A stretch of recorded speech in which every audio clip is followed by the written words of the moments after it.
Neumann, a quien le damos la bienvenida a Cali. No había estado en Cali, ya se enamoró. Eso es rapidito, maestro. Eso uno se enamora de un día para otro. A mí me pasó. Y mira ve. ¿Ya aprendiste a decir mira ve? Vale. Y Andrés, si me pusiera a presentarlo como debe ser, pues se nos irían los 40 minutos. Este hombre polifacético, este talento que brota de tal manera que se refleja en tantas cosas, en sus novelas, en su poesía, en su blog, en lo que has hecho además en temas de video y demás. Yo creo que pocos a tu edad, que no te lo voy a preguntar, lo habrán alcanzado a hacer. Pero vamos a dedicarle tiempo a esto. Fractura. Y quiero hacer una pequeña introducción de carácter netamente editorial, porque aquí hay que editorializar. Yo creo que hay libros que te gustan mucho, más o menos, poco.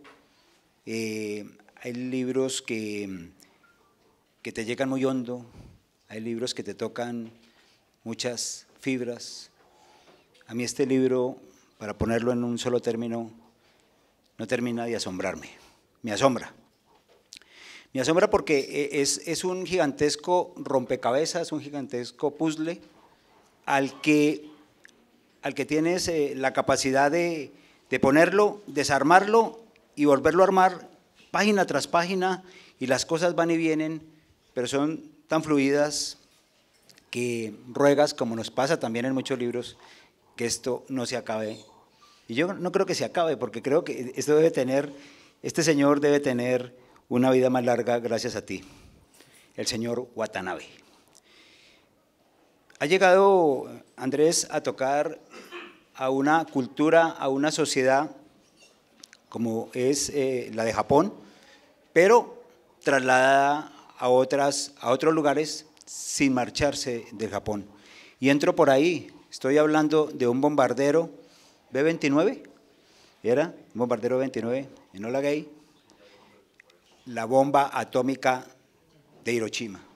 Y ahí arranca la historia. Y ocurre que Hiroshima es uno de los capítulos para mí más odiosos en la historia de la humanidad, porque de Hiroshima nos enseñaron desde chicos que Hiroshima había sido el necesario camino para terminar la guerra, y que gracias a Hiroshima obtuvimos la paz y ganaron los buenos y perdieron los malos. Esa fue la historia que aprendí desde muy chico, pero Hiroshima fue otra cosa. Andrés. Bueno, en primer lugar, mil gracias, Víctor. Encantadísimo de estar al fin en Cali. Había venido a Colombia otras veces, pero estaba deseando que me tocase Cali. Estoy muy feliz de que por fin se haya realizado ese deseo. Les agradezco mucho su presencia aquí y que estén llenando esta sala. Me da mucha alegría y mil gracias por organizar este evento. Has dicho una cosa, Víctor, antes de entrar en tu pregunta atómica. No quiero dejar pasar otra sugerencia que hiciste, que es para mí muy conmovedora como lector y también como autor, que es la relación con el personaje y la finitud del personaje. Siempre he creído que la razón por la cual somos adictos a la ficción es porque es un modo de ensayar nuestro tiempo. Despedirnos de un personaje es ensayar despedidas en el plano real, y vamos poco a poco haciéndonos cargo de nuestra finitud. Decían los poetas japoneses que vivir es el arte de aprender a morir, y creo que en ese sentido la ficción tiene algo que toca los dos polos. Por un lado, el final de una historia es un final, con toda su repercusión, pero al mismo tiempo tiene algo de resurrección, porque una historia puede volver a contarse, una historia puede volverse a empezar, entonces es un jugueteo con las posibilidades de lo que empieza y lo que termina. Eso desde el punto de vista de quienes leemos. Pero desde el punto de vista de quien escribe es muy extraña, más extraña aún la relación con los personajes, porque cuando terminas un libro, se supone que deberías sentir una especie de alivio, alegría, una sensación de misión cumplida. No sé ustedes cómo se imaginan. Seguro que algunos de ustedes escribe, seguro, pero quien no lo haga, no sé cuál es la idea que pueda tener de la sensación de quien escribe cuando termina un libro, viéndolo de lejos, me imagino que alguien podría pensar que es de una enorme satisfacción, ¿no? Decir, wow, he terminado, sea malo o bueno el libro, lo he terminado, ¿no? Como quien sube la montaña. Sin embargo, la sensación no es esa. La sensación, por un lado, me imagino que al subir la montaña es, ¿esto es todo? ¿Y ahora qué subo?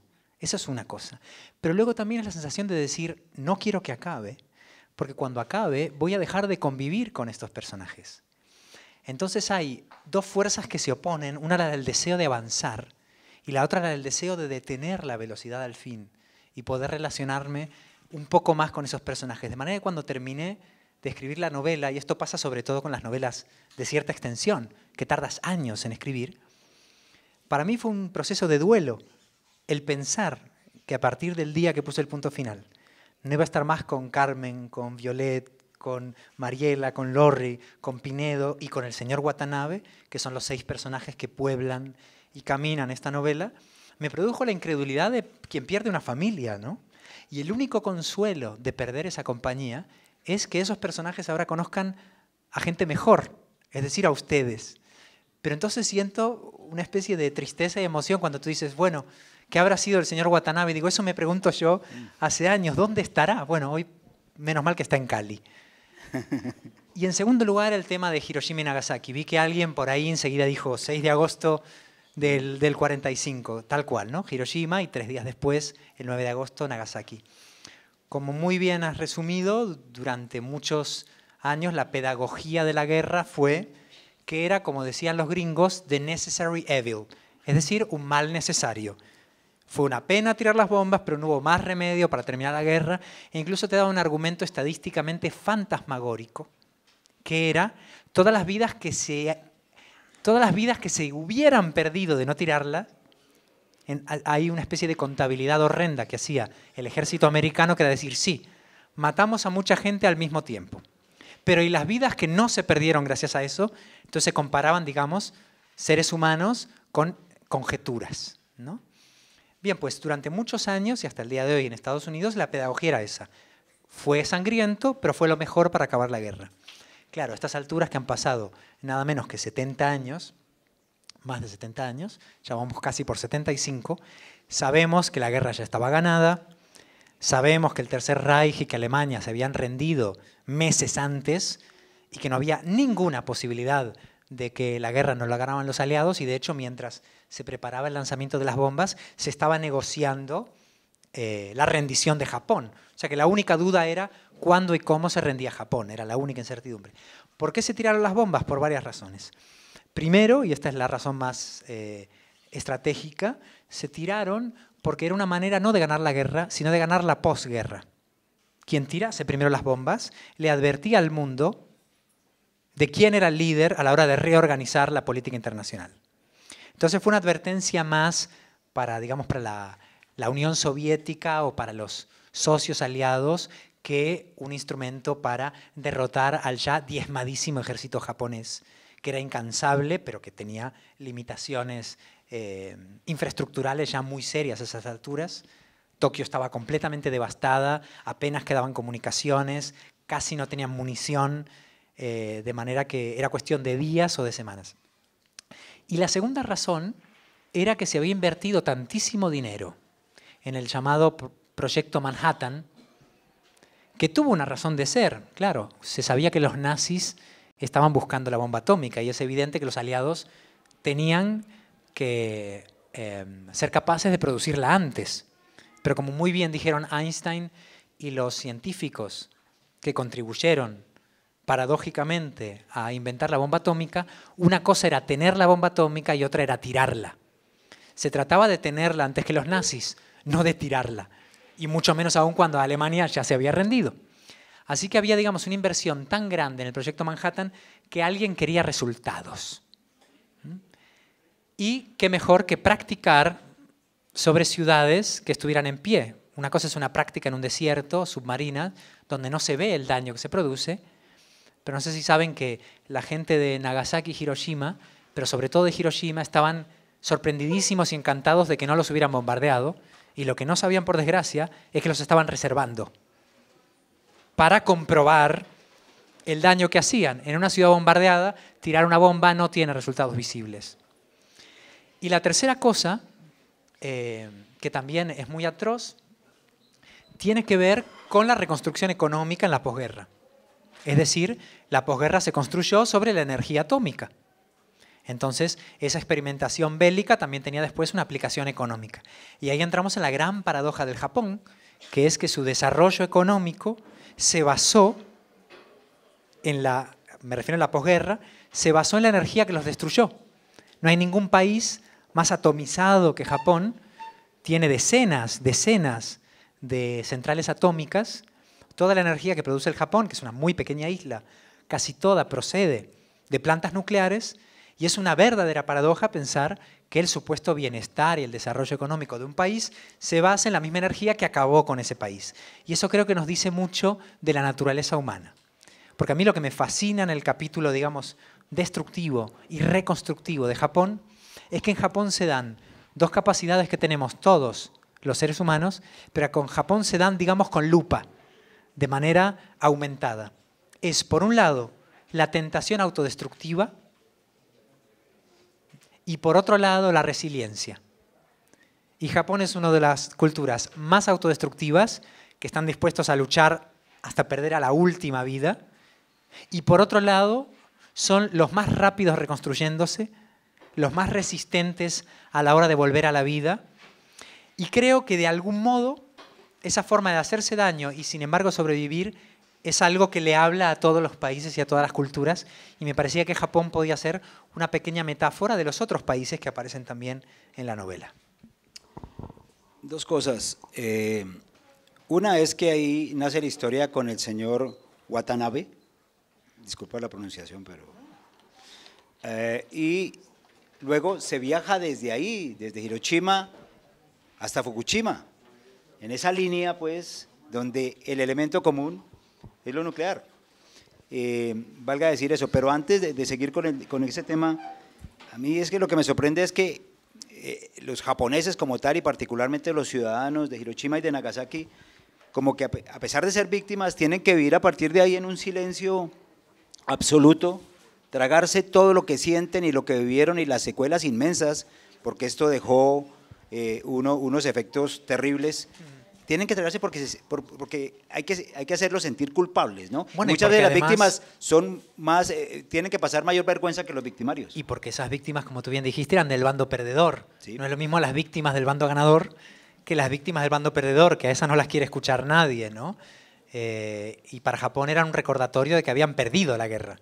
Entonces, no solamente que el mundo no quería escuchar las historias de los llamados hibakusha, es decir, las víctimas de las bombas, sino que ni siquiera el propio Japón quería hacerse cargo de ellas porque eran como un espejo atroz de hasta dónde habían llegado y de hasta qué punto habían perdido. Entonces, digamos que eran, dentro de las víctimas, eran los parias de las víctimas.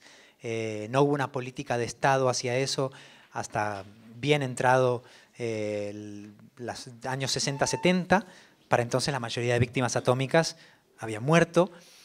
Y una cosa increíble, y esto tiene que ver con la ocupación americana, en la ocupación estadounidense que duró 10 años, nada menos que 10 años, en Japón, se secuestraron de las imprentas, escuchen esto, se secuestraron de las imprentas los ideogramas para imprimir la palabra bomba o la palabra bombardeado. Es decir, que era literal, físicamente indecible lo que había ocurrido porque no se podía imprimir. Entonces hubo una censura lingüística muy fuerte, no solamente emocional, política, sino que era materialmente imposible decirlo. Claro, cuando se retiran estas reglas y Japón recobra parcialmente su soberanía en el año 55, queda una cultura del silencio. Y esto nos suena de muchos países, ¿verdad? A mí me interesaba hablar de eso, claro, no de Japón por sí mismo, sino Japón como metáfora. Queda un pueblo acostumbrado a guardar silencio sobre su propio dolor. Y ahí nace esta historia porque Watanabe es un niño que va con su padre en un viaje de negocios y ellos son de Nagasaki pero están en Hiroshima y allí cae la bomba y su padre muere y su familia a su vez en Nagasaki muere y surge ese personaje fascinante que es el señor Watanabe. Señor Watanabe, buenas tardes. Buenas tardes, en su nombre les cuento sobre el señor Watanabe, que ya lo he vivido como si fuera mi abuelito, o sea, extraño a mi abuelito imaginario Watanabe. Primero el apellido lo usé, no sé si están familiarizados con un poeta peruano maravilloso que hubo que se llamaba José Watanabe. Les suplico que lo lean cuando puedan, es uno de los grandes poetas de nuestra América, murió hace pocos años y como su nombre indica, era un mestizo, era alguien cuyo padre era japonés y su madre era peruana, y era lo que se llama un Nikkei, ¿no? Es decir, un descendiente de japoneses. Y en su poesía eso se puede ver. Se puede ver la asimilación de los paisajes y una especie, podríamos entender, de cultura budista del instante y de una relación con lo visual, y al mismo tiempo había asimilado toda la poesía latinoamericana que le era propia de César Vallejo en adelante. Entonces tomé este apellido para homenajearlo a José Watanabe, pero además porque Watanabe es un apellido muy común en el Japón, es como, está en el segundo rango de frecuencia, es como si dijéramos López. No es Pérez, pero es López. Entonces hay millones de Watanabe en Japón y me parecía que era un nombre, un Mr. Smith que podía funcionar y que me recordara a mí a un poeta latinoamericano. Es decir, que cada vez que yo mencionaba el nombre de este japonés, a mí me recordaba la poesía latinoamericana. Me parecía que era casi como una invocación mágica. Está bueno decir el apellido de un poeta que admiro en cada página. Eso de algún modo iba a impregnar la prosa de algo más que narrativa.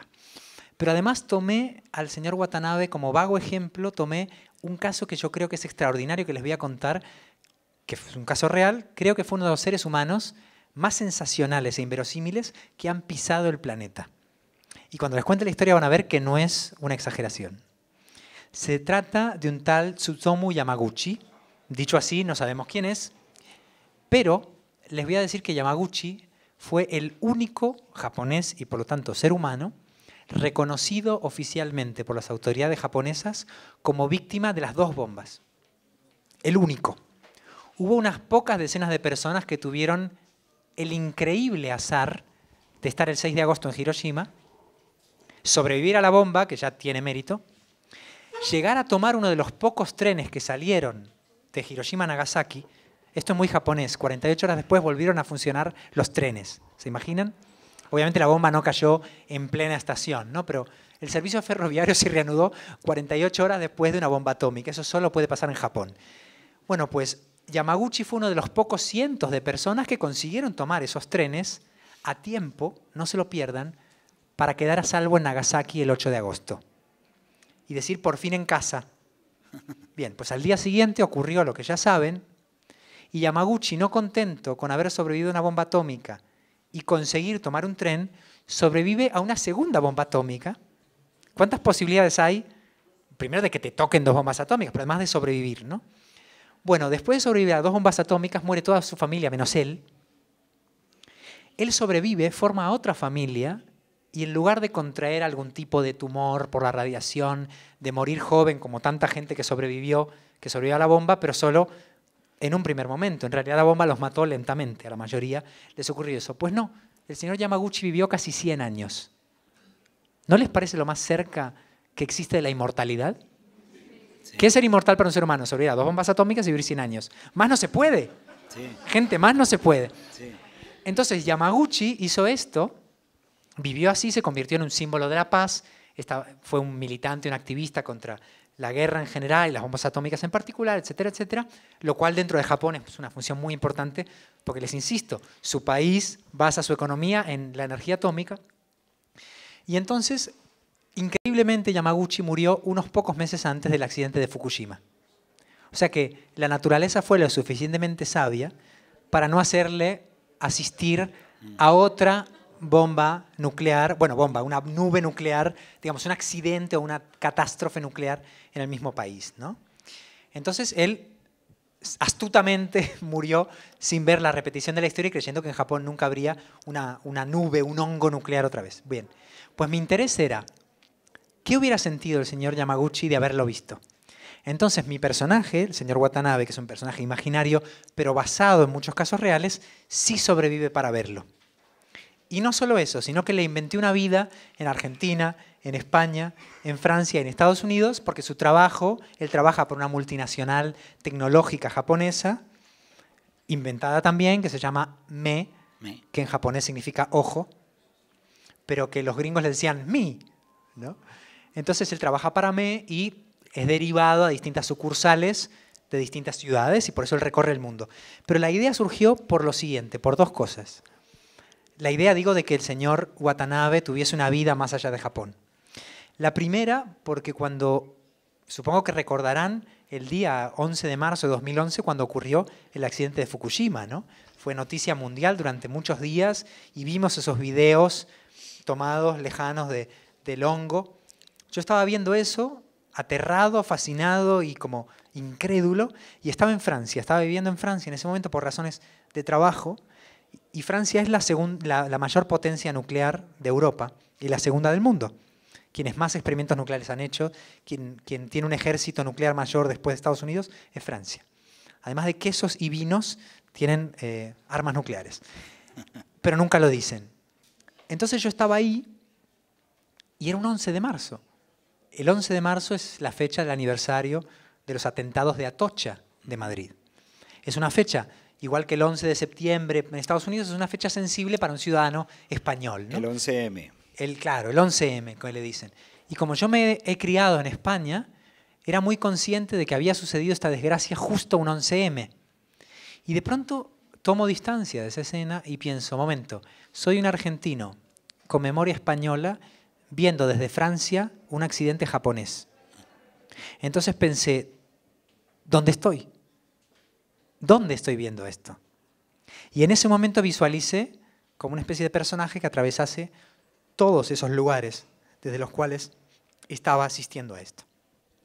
Y la segunda cosa que me decidió a inventar un personaje viajero que reuniese todos estos países, al que añadí Estados Unidos por razones obvias, es decir, que Watanabe vive en todos mis países más Estados Unidos. El segundo motivo fue que cuando ocurrió este enorme terremoto del 11 de marzo de 2011, que fue el mayor terremoto en la historia de Japón, e imagínense, Japón es una isla sísmica, ha sufrido terremotos toda su historia, ¿no? Entonces, es increíble que fuera el mayor de toda la historia, ¿no? Fue un grado 9 al noreste de la isla.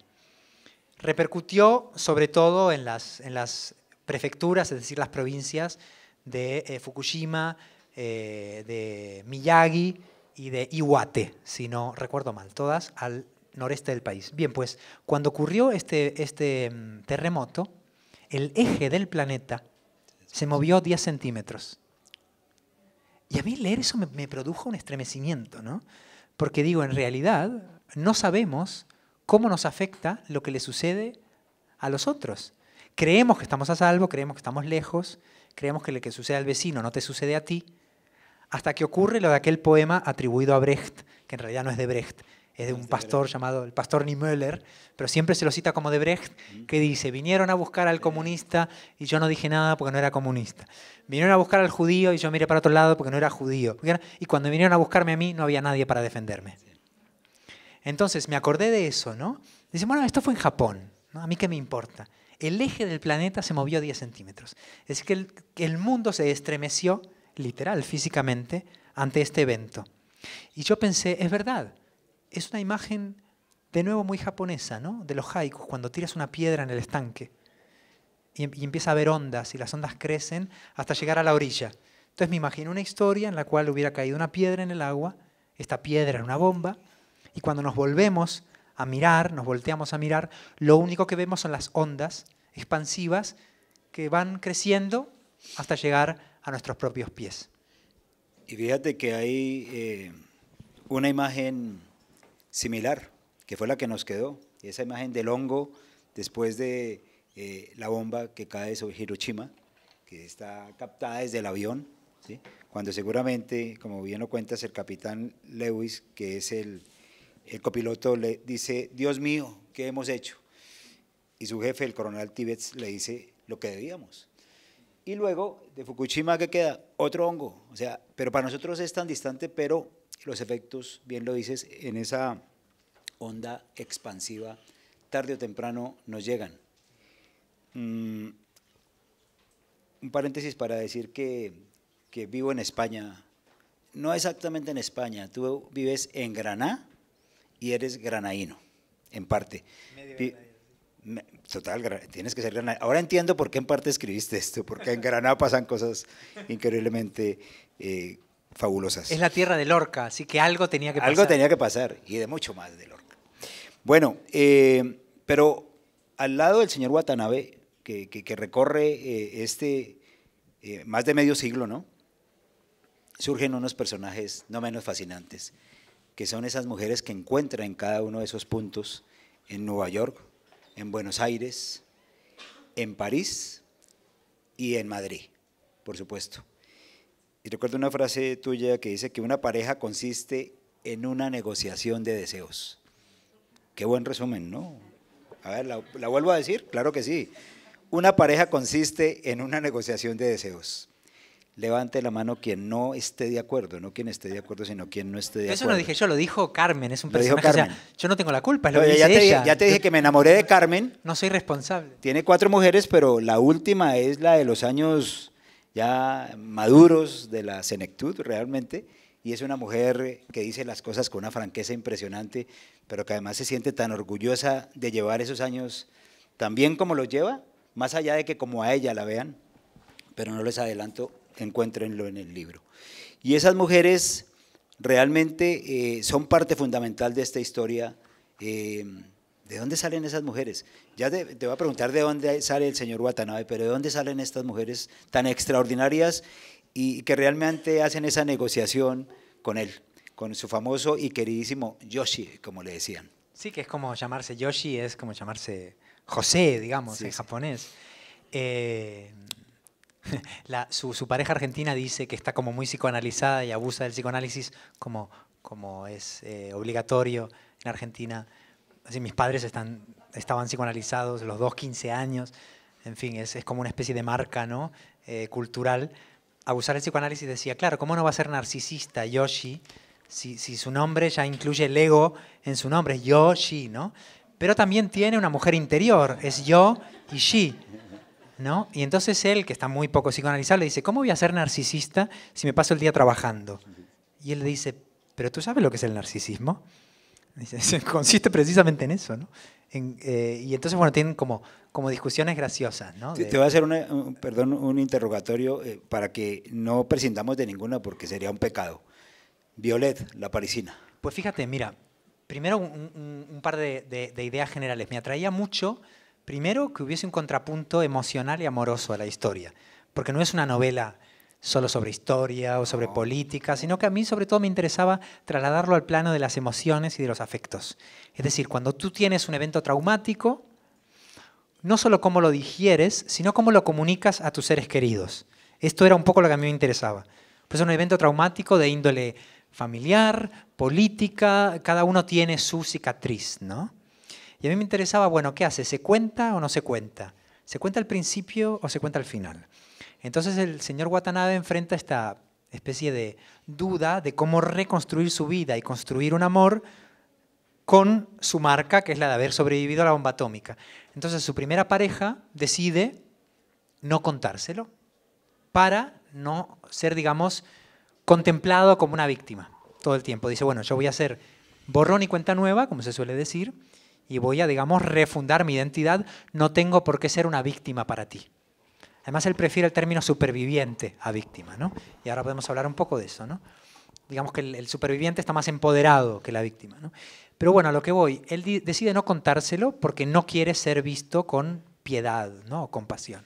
Pero claro, su pareja se entera mal y tarde de su condición y se siente muy ofendida porque le dice, bueno, no confiabas en mí para no decirme el evento más importante y doloroso de tu vida, no lo compartiste conmigo, entonces, ¿qué es lo que sé de ti? Entonces él dice, bueno, ok, hay que decirlo.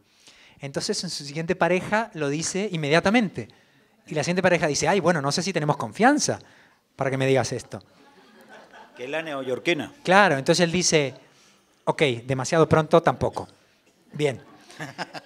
Entonces, nunca encuentra, con la tercera pareja, dice, bien, no hay que contar tanto, pero como la tercera pareja es la argentina y abusa del psicoanálisis, le pregunta y le sonsaca y es ella la que quiere saber y él dice, bueno, tampoco sé si quiero contar tanto. Entonces conoce a la cuarta pareja, que es la española, que cuando él quiere contar, porque viene entrenado de contar de Argentina, ella le dice, ay, corta ya eso, no te regodees. Eso es el pasado. Es decir, la pregunta es, ¿cuándo es el lugar y el momento para contar? No lo hay. Está estudiado sociológicamente que cuando hay un evento traumático, ahora voy a los personajes concretos, ¿no? Pero cuando hay un evento traumático en una sociedad, y aquí en Colombia hay más de uno, en mi país natal lo hay, en España lo hay, la primera generación que lo vive no lo puede contar porque es indecible. El trauma está actuando y la tragedia es indecible. En la siguiente generación no es indecible porque hay, digamos, un tiempo-espacio para haberlo investigado, hay testimonios, entonces ya sí se puede decir, pero es inoportuno, porque estamos construyendo el futuro, porque estamos tratando de dejar eso atrás, entonces no es indecible, pero es inoportuno, inconveniente. Cuando llega la siguiente generación, es decir, la de los nietos, ya no es inconveniente, ya no es indecible, pero es inconcebible, está muy lejos. Ya no se puede repetir, es como, bueno, eso fue el siglo pasado, es decir, sí, fue terrible, pero no va a volver a pasar, entonces, ¿para qué insistir? Es decir, que ni individual ni colectivamente existe el tiempo de la palabra sobre la herida. Hay que inventarlo. No se puede esperar que llegue el momento porque no lo hay. Además, ¿no te parece curioso que cuando viajamos a esas épocas duras, un evento como el 9 de abril, una cosa tan grande como pasó en Colombia y otras, bajamos la voz? Claro. Sí, lo hablamos casi con susurros. Eso pasaba igual en Argentina, en la dictadura. Mis padres me decían Digo, que... en estos tiempos se habla así, sí, se baja la voz. Pero es que mis padres me contaban que como durante la dictadura se hablaba bajito, porque en el teatro donde trabajaba mi madre era música, tocaba el violín, y en su teatro decía cuidado, las paredes escuchan. Eso lo decían, ¿no? Entonces mis padres decían que se cubrían con la manta para hablar, ¿no? Debajo de la manta en la cama, no se sentían seguros ni siquiera en su casa.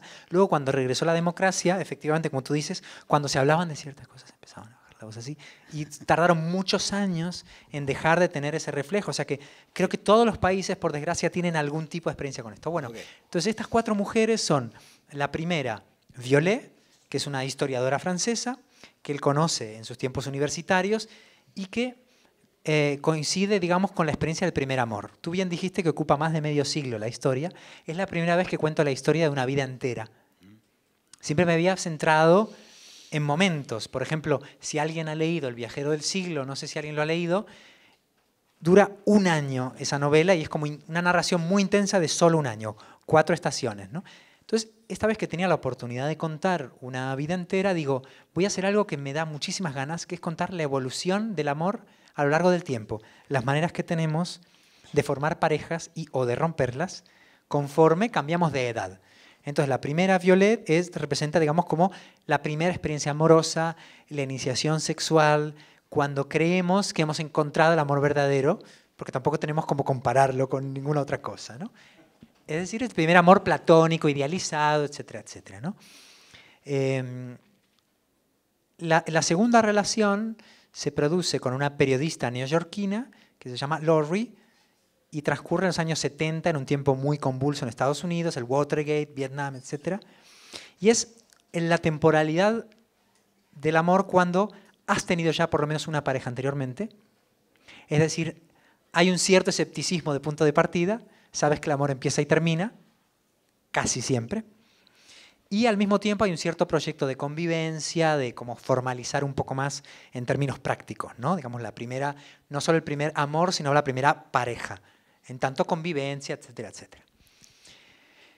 El tercer momento del amor, porque creo que también hay 4 estaciones del amor, la tercera sería, puede ser con la misma persona también, por supuesto, es en los años 80 en Argentina, que coincide con mi infancia. Es la postdictadura, conoce a una traductora e intérprete llamada Mariela, con la que tiene una modalidad de amor que me parece bien novelesca, que es cuando compartes tu vida con alguien que tiene un pasado mucho más grande que tú. Es decir, cuando estás en una casa y duermes en una cama donde han dormido otras personas, donde en esa casa hay niños que no son tuyos. Suele pasar. Suele pasar. Es decir, cuando aceptas que alguien es una persona y sus fantasmas, te vas a vivir con alguien y con su pasado, que no te pertenece. Es una fase, digamos, compleja y más como madura del amor cuando tú no lo eres todo para el pasado de la otra persona, sino solo un pedacito, ¿no? Para bien y para mal. Y después viene como la cuarta estación, que ocurre en Madrid, con Carmen, que es fisioterapeuta, con lo cual, digamos, es mucho más de lo material, del aquí y ahora, por eso te gustó a ti, ¿eh? Después me dijo, me enamoré de Carmen, me dijo antes de entrar. Ella, digamos, es muy de al pan, pan y al vino, vino. Si tuviésemos que elegir entre Don Quijote y Sancho, ella es claramente Sancho Pancesca. Es muy de ser directa, de nombrar las cosas, de lo práctico. Y con ella ocurre esa cuarta edad del amor, que es el amor después del amor. Es decir, cuando crees que ya no hay momento para el amor. Puede ser después de una pérdida, por ejemplo, después de haber enviudado, o después de una terrible ruptura que te deja con esa sensación de esterilidad, ¿no? De que nunca más podré sentir. Y resulta que sí, pero no lo puedes creer, ¿no? Y esto lo estaba viviendo en mi casa, porque mi padre perdió a mi madre muy joven, y mi padre estuvo como, digamos, retirado del amor muchos años, y cuando se jubiló conocí a una mujer jubilada, que no se llama Carmen, pero a quien le robé algunas historias con su permiso. Se llama Paz, o sea que era un nombre aún mejor que el de Carmen.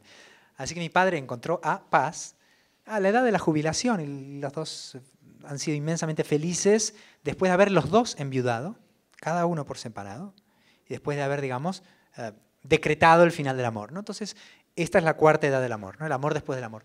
De manera que entre esas cuatro relaciones se narra una vida entera. Pero lo interesante es que estas cuatro mujeres hablan en primera persona. Sí. No soy yo quien cuento a ellas, sino que al revés. Ellas cuentan la historia. Hay un contrapunto entre una narración en tercera persona que narra los movimientos del señor Watanabe en el presente, sobre todo, lo que hace aquí y ahora, y las cuatro mujeres que van contando su pasado.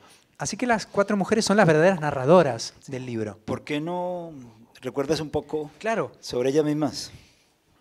Precisamente hablando de cómo actúa la edad sobre la conciencia y sobre el cuerpo, me gustaría leerles dos mínimos fragmentos, son solo 250 páginas, de...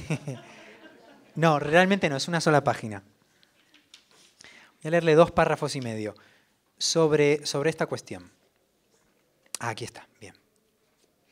Bueno, en este momento no soy un anciano japonés, sino que lo sepan, soy una periodista gringa llamada Lori. No voy a poner voces raras porque creo en los personajes más allá de los disfraces, ¿no? ¿Vieron el teatro cuando no tienen ni escenografía ni ropa y tú ves a alguien pues vestido de negro y te crees que tiene un kimono y te crees que está vestido de marinero y te crees que está vestido del siglo XVIII y no hay nada más que la imaginación? Yo creo mucho en eso, ¿no? Apliquémoslo, por favor. Que es como juegan los niños, que son los únicos que saben jugar seriamente. Dice,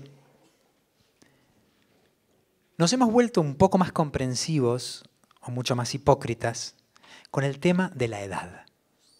Hoy ya no hay mujeres viejas. Nadie se atrevería a llamarnos así en público. Ahora todas somos jóvenes tardías o maduras felices en estado de presunta conquista de nuestra libertad. Somos viejas y punto. Y estamos orgullosas. Bueno, no tanto. Me encantaría volver a tener, no sé, no digo 20, eso sería muy desagradable. Ni siquiera 30, pero sí 40 y tantos o 50. Si alguien me lo ofreciese, no elegiría nacer de nuevo. Tan solo pediría una segunda madurez. Cuánto mejor sabría aprovecharla, Dios mío.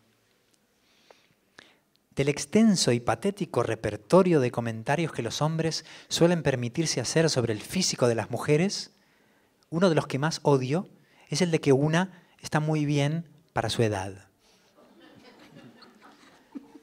No porque eso se diga mucho menos de los hombres, ni porque a mis años ya solo reciba ese tipo de cumplidos, sino porque carece por completo de lógica.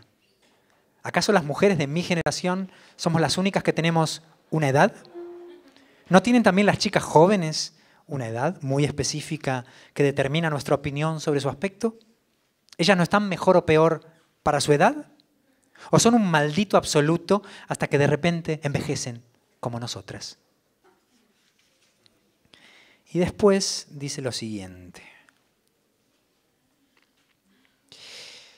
Siempre he pensado que la gente se ríe como es, que podemos fingir una mirada, impostar la voz, controlar nuestros movimientos, pero es muy difícil reírse de otra manera.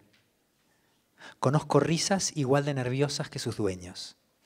Risas de boca cerrada, que ocultan más de lo que muestran. Risas estridentes, desesperadas por llamar la atención. Algunas extrañamente largas, que no quieren terminar, como si estuvieran huyendo del dolor. Otras que van subiendo poco a poco porque necesitan entrar en confianza. Otras que resuenan una vez, cortan el aire y se cierran con rapidez de navaja. Otras roncas por haber vivido mucho. Ninguna de estas risas se parecía a la de él. Chapo. Por favor.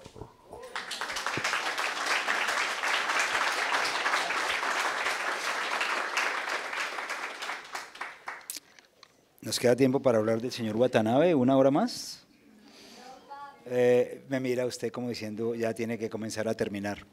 Si quieres vamos a hacer una preguntita más y luego... Sí, sí, claro. ¿De dónde surge esta historia? O sea, resume, por favor, de la manera más breve, ¿cómo hiciste esto? Es que pues muy poquito sobrecoge. a poco. Yo creo que la imaginación es un músculo. No es así un superpoder que te es dado así. Creo que la imaginación se ejercita como cualquier otra cosa, igual que el raciocinio o que cualquier habilidad manual. La imaginación se entrena. Y del mismo modo, creo que las ideas, lo que llamamos he tenido una idea, tienen mucho trabajo antes y después. De lo de antes nos lo podemos imaginar, de lo de después se dice menos. Lo de antes es lo que yo llamo la parábola de Chuang Tzu. Bueno, no lo llamo yo así, sino que lo leí en Italo Calvino, que es un escritor que admiro mucho.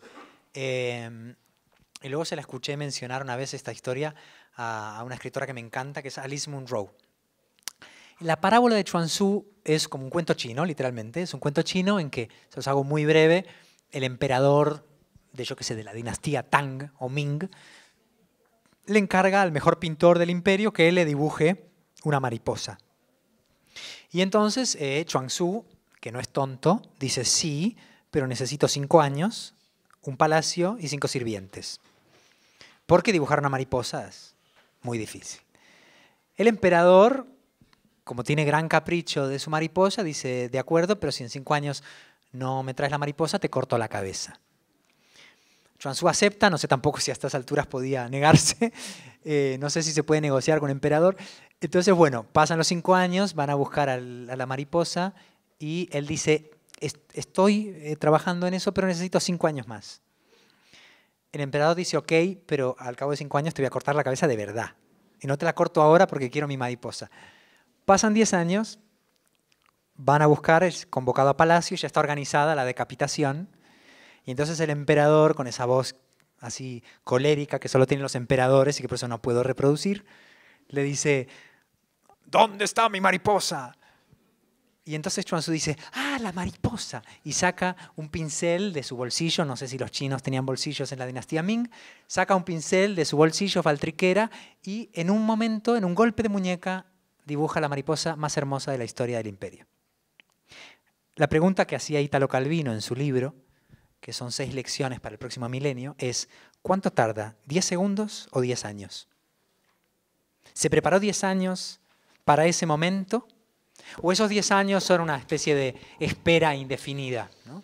Bueno, del mismo modo que sabemos entonces que lo que llamamos inspiración en realidad obedece a la parábola de Chuang Tzu, del mismo modo que en deportes o en la danza o en la música, un gesto aparentemente improvisado requiere mucho entrenamiento, mucho ensayo previo para que se te ocurra esa idea, existe el después. Cuando tienes la idea, y por eso voy a tu pregunta, ¿sí? Se te ocurre la idea de un señor que se llama Watanabe y que viaja, yo no la voy a escribir enseguida. Estoy años agregando capas a esa primera idea. Incluso hasta que la idea queda contradecida muchas veces. Es decir, no creo que mis primeras ideas sean geniales. Nunca he confiado en mis primeras ideas. Pienso que si una primera idea es buena, va a ser mejor después. Y si es mala, te conviene darte tiempo para darte cuenta. Entonces, muy poquito a poco vas construyendo. Y lo maravilloso de preparar una novela y un personaje es que cuando entras en modo personaje, todo lo que ocurre a tu alrededor es material, tú lo sabes que escribes también, es material de alimento de la novela. Entonces una vez que yo entré en modo Watanabe, me pasé 3 años fascinado diciendo, esto para la novela, esta botellita del agua luminosa para la novela. Y todo es material susceptible de ser reescrito, y entonces el personaje se convierte en un vampiro de tu vida, tu imaginación, tus lecturas. Bueno, estuve haciendo esto unos 3 años, y cuando sentí que estaba preparado y que conocía a los personajes, entonces los dejé improvisar, olvidé mis notas y empecé a inventar. Fácil, es realmente muy fácil. No se les haga raro que algunos de ustedes estén en los próximos libros de Andrés. Por favor, preguntas. ¿Tenemos tiempo para 5? Está perfecto. A ver, por favor, la señora. Bueno, yo ya había escuchado, había leído lo de que la disciplina es muy importante para cuando te sentás a escribir. Sí. Pero vos haces poesía y haces narrativa. Sí. ¿Eso funciona en ambos? O sea, la inspiración te llega, pero para la poesía también te demoras 3 años recogiendo material y 3 años escribiendo, porque creo que te demoraste 6 haciendo esto. Sí, justo. Qué gran pregunta. Es una muy buena pregunta porque es una buena pregunta para Chuang Tzu. Porque fíjate, conozco muy pocos poetas que preparen sus poemas, los hay. De hecho, hay como 2 escuelas casi. La más frecuente es la repentista, es decir, que los poetas supuestamente se inspiran o tienen una idea, si no del poema, un verso, una metáfora, una palabra, una imagen, algo, digamos, que activa el resorte poético y entonces te sientas a escribir sin saber muy bien qué vas a escribir. Ese es el método como tradicional de escritura poética y todo poeta, toda persona que ha escrito un poema ha estado en algún momento en esa situación. Y hay otros poetas, no muchos, Borges era uno de ellos, que se repetía el poema, iba caminándolo, y cuando se sentaba a escribirlo ya casi se lo sabía de memoria. No es mi manera de hacer poemas, pero sé que existe esa manera como más trabajada. La pregunta es en qué momento llega el trabajo. En mi caso, improviso mucho y no preparo los poemas, pero después de escribirlos puedo estar años reescribiéndolos. Entonces, en el caso mío, cuando tengo un poema no tengo nada. Tengo solo el primero de 100 borradores. Mientras que en la novela, aunque por supuesto corrijo mucho, cuando termino el primer manuscrito siento que ya tengo algo. Es decir, no voy a necesitar escribir 100 veces esa novela. Entonces digamos que en la novela gran parte del trabajo está antes y durante, aunque corrijas mucho. Y en el poema, en mi caso y en el de muchos otros poetas, siento el terminar el poema es solo el principio. Tienes el poema y no acabas nada más que de empezar.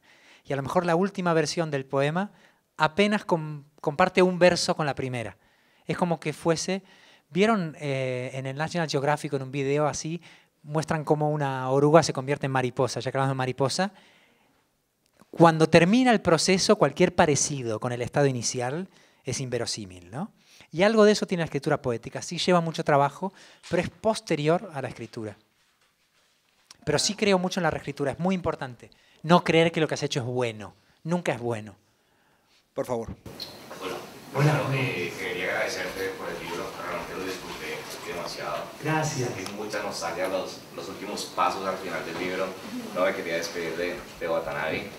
Quería preguntarte sobre lo que hablas al principio del kintsugi, esta técnica japonesa, donde es reconocer las fracturas y cómo los objetos siguen existiendo y son sobrevivientes. Desde tu perspectiva como extranjero, ¿y qué crees que la literatura puede aportarle a la sociedad colombiana que está tan fracturada hoy en día? Muchas gracias por la pregunta. Además, el tema del kintsugi es inmensamente importante para la novela. De hecho, la tapa, bueno, pero para eso está la inteligencia colectiva que siempre nos soluciona los problemas. Si ven, hay una esfera atravesada por una línea dorada. Bueno, esta es la edición de bolsillo. La edición grande es más bonita, la portada, sí. Es casi mejor así. Bueno, pues eso es una especie de juego con la técnica artesanal del kintsugi, que es una técnica japonesa que consiste en reparar piezas habitualmente de cerámica en las que se introduce polvo de oro o de algún metal precioso en la grieta. De manera que en lugar de disimular que el objeto se ha roto, lo que se hace es subrayar la fractura Y ese objeto recuerda para siempre que se rompió y también celebra que sobrevivió. De manera que es una forma de belleza que no disimula el dolor o las rupturas, ¿no? A mí me pareció extraordinario esto porque además en el mercado del arte japonés las piezas reparadas con kintsugi valen más que antes de romperse.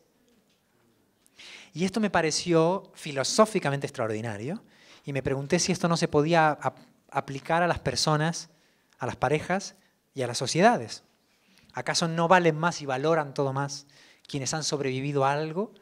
Entonces me pareció que el kintsugi en realidad no era una técnica artesanal, sino un modo de vida o una manera de entender la memoria, ¿no?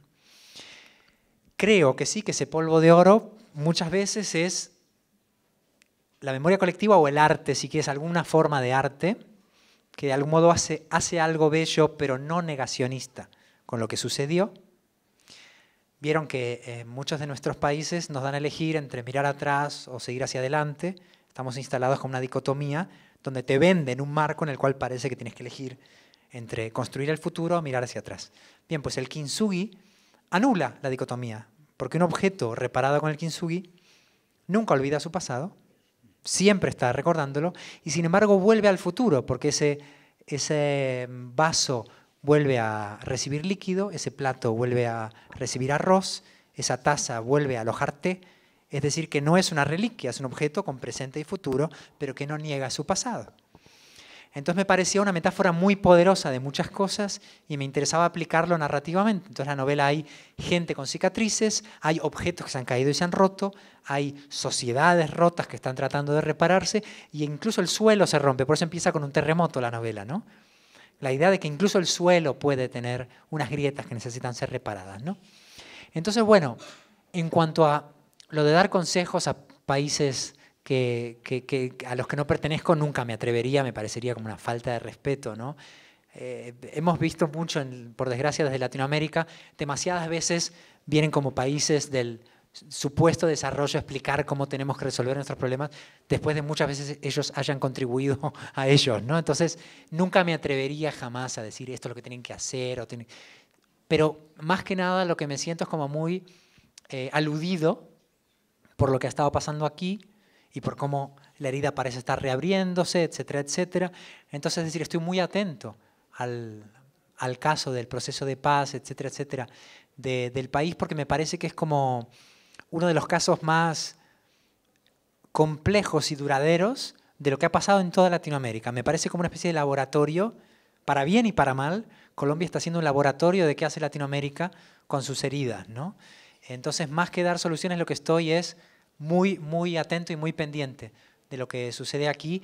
Y bueno, si hay algún tipo de kintsugi posible, no vendría mal. Supongo que en ese sentido la narrativa, el cine, la fotografía van a cumplir un papel en eso, sin duda. ¿Alguien más? Hola, Andrés. Hola, muy buenas. Yo primero leí tu poesía y luego leí tu narrativa. Hay un libro que a mí me gusta mucho que es Hablar Solos. Sí. Es como esa sucesión de monólogos, además como esa reivindicación también como de la soledad que a la gente le da tanto miedo, hasta la palabra en sí misma, ¿cierto? A mí me gustaría saber cómo fue la construcción de ese libro, porque es esa sucesión de monólogos, ¿sí? Y ese hablar solos. Muchas gracias por la pregunta y además comparto lo que dices.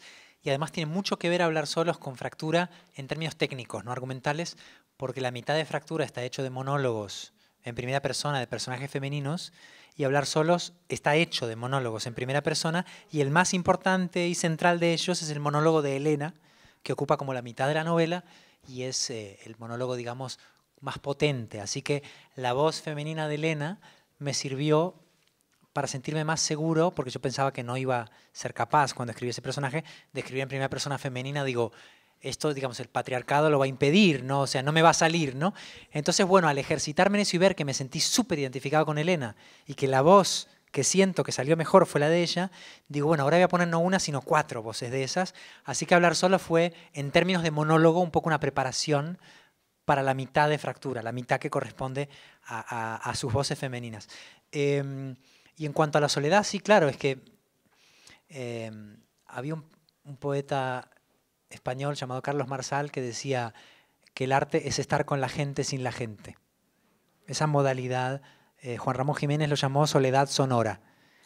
No es lo mismo estar, en inglés hay distintas palabras, en español no tanto, ¿no? No es lo mismo estar alone que lonely, ¿no? Cuando dice déjame en paz, leave me alone, estamos diciendo déjame solo en el buen sentido, es decir, déjame conmigo misma. Mientras que lonely es solitario, es decir, es cuando quisieras estar con alguien y no tienes con quién.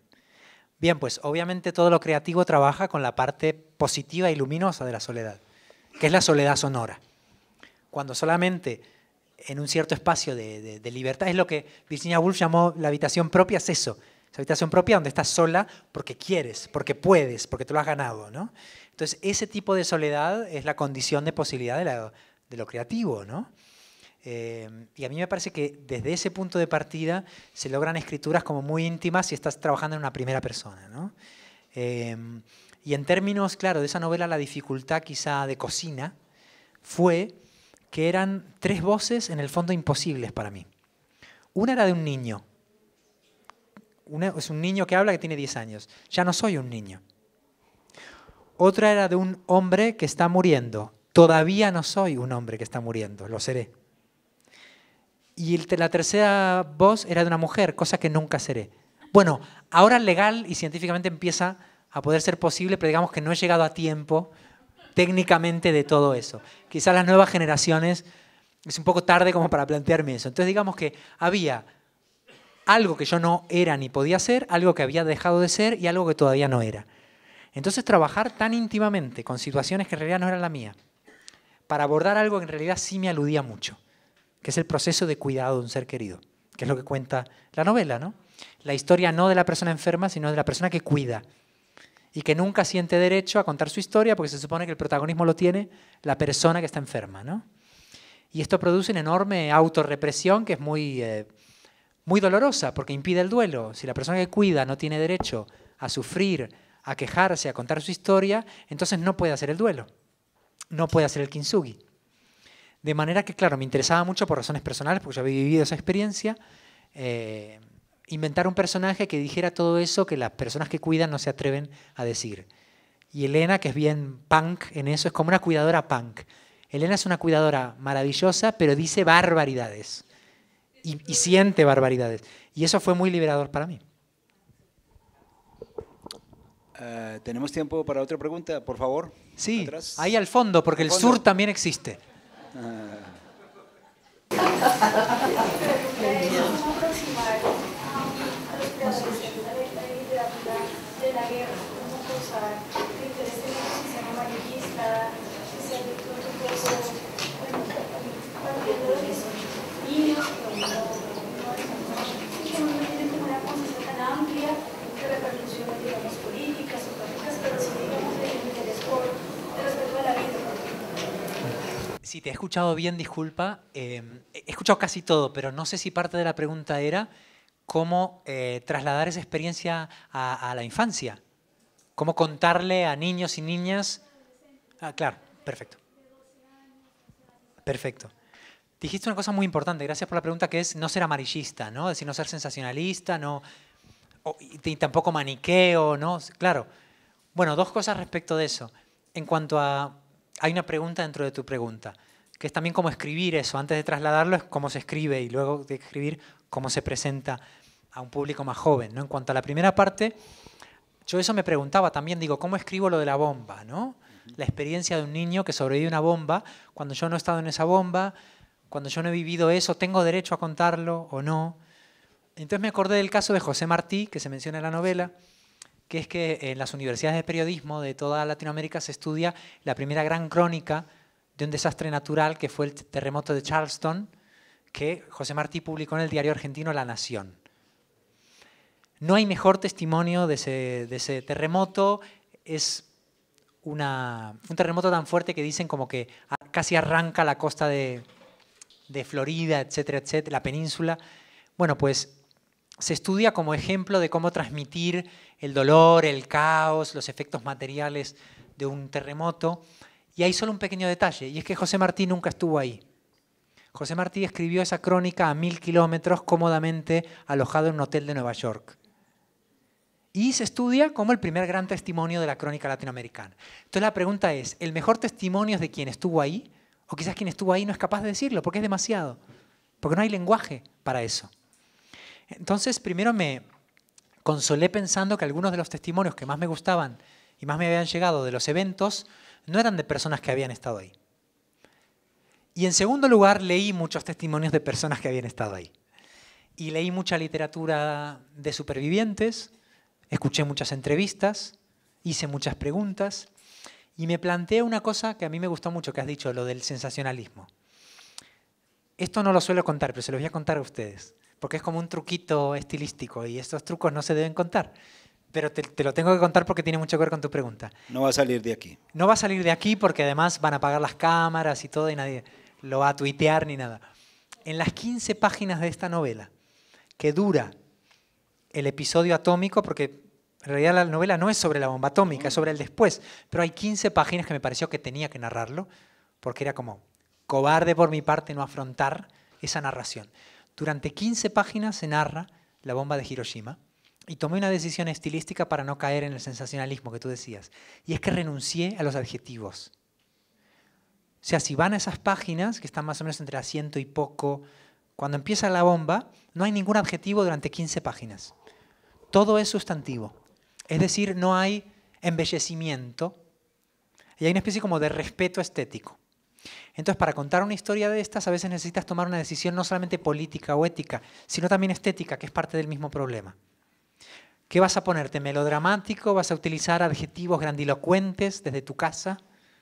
¿No? Haciendo, digamos, como negocio estético con ese dolor. ¿O vas a tratar de ser lo más honesta posible cuando tú te apliques a contar eso? Entonces, mi juego fue, voy a tratar de buscar una sobriedad enorme, como si de repente pasases de color a blanco y negro. Y cuando termina el episodio de la bomba, vuelve el color y vuelven los adjetivos y los grandes adverbios. Entonces eso fue un pequeño recurso que, aunque quizás leyéndolo no lo notes, percibes sus efectos. Percibes sus efectos.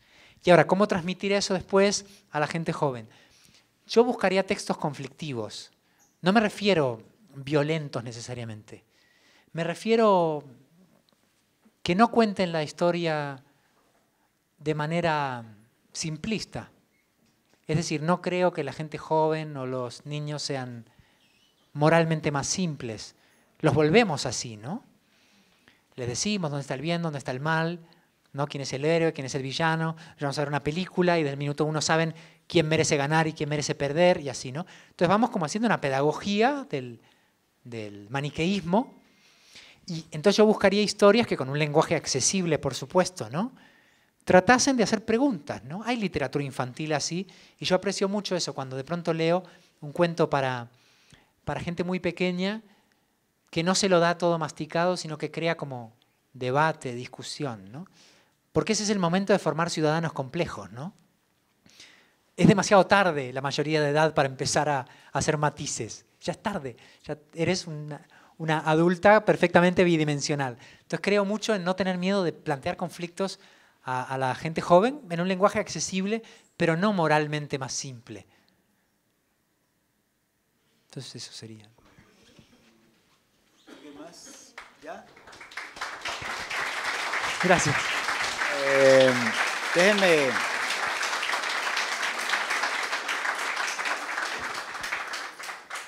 Voy a robar estas palabras que están en tu libro, porque no hablamos en el fondo del señor Watanabe, pero vengo de no sé dónde, soy no sé quién, vivo no sé por cuánto, muero quién sabe cuándo, voy no sé a dónde, me extraña estar contento.